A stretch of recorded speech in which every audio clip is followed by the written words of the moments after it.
Hey everybody, thanks so much for checking out Branch Out Guitar. I'm John, and today we're going to be talking about strumming, so let's get started.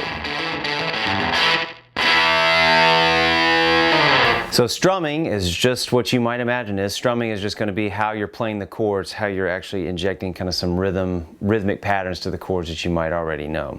I'm just going to show you a couple little tips here for downstrokes and upstrokes so that you get a nice full sound, and how you can also time the strumming with the rhythm that you're playing. So we'll go to a C chord.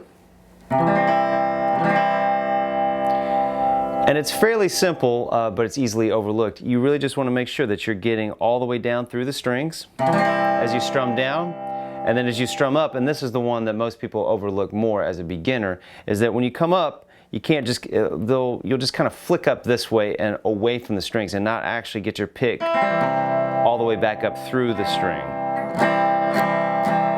You want to imagine your hand kind of having a plane or kind of a cover over it, holding it on this level, so that as you strum down, you get the same trajectory as you strum up.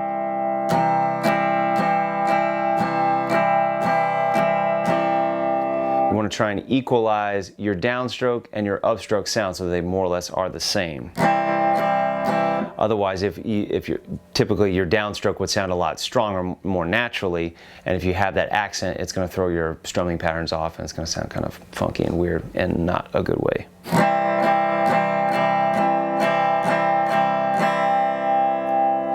So depending on your speed, typically you would start off with maybe eighth notes. So if I was to strum, we'll review here eighth notes real quick. Eighth notes are the notes that come in between the bigger beats. If we have 1, 2, 3, 4, eighth notes are the ones in between where you have 1 and 2 and 3 and 4.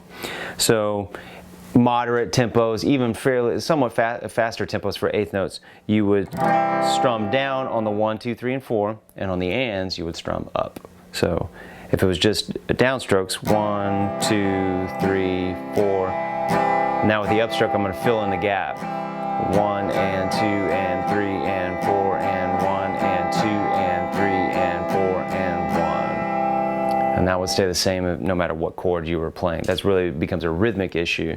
That if it's on 1, 2, 3, or 4, you're going to strum down, and then if it's on the and, the in between beat, you're going to strum up for eighth notes.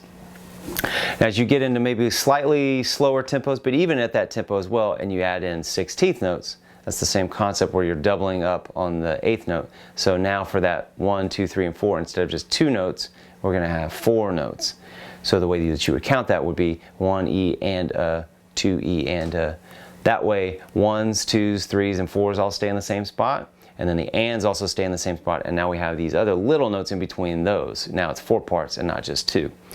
So there, if we started with the same quarter note, 1, 2, 3, 4, 1, 2, 3, 4. Now with 16th notes, I'm going to strum down on 1 and. It changes a little bit from the eighth note thing that I just explained. Those are going to be downs, and then the E's and the U's are going to be up. So you'd have 1 E and a, 2 E and a, 3 E and a, 4 E and a, 1 E and a, 2 E and a, 3 E and a, 4 E and a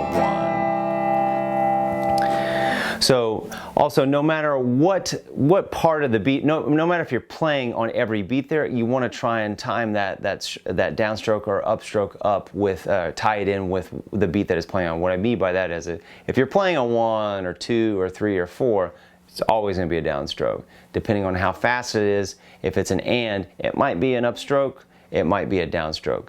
But if you're playing 16th notes, you're definitely going to have, it's going to be, you're going to play a downstroke on 1 and then on the E's and the U's, you'll play an upstroke. No matter if you're playing all 4, 1 E and a, 2 E and a, 3 E and a, 4, so on and so on. You might play like 1 E and a 2, 3 E and a 4. So there, like I waited for 3 16th notes, and on the last I strummed up there. So I'd have 1 E and a 2, 3 E and a 4 E and a 1 E and a 2 E and a 3 E and a 4 E and a You get the idea. You can come up with infinite combinations for strumming in that direction with upstrokes and downstrokes. So that's pretty much it for strumming. Be sure to subscribe to the channel to get more great guitar information. You can comment and share below, and be sure to check out branchoutguitar.com also for more information. We'll see you next time.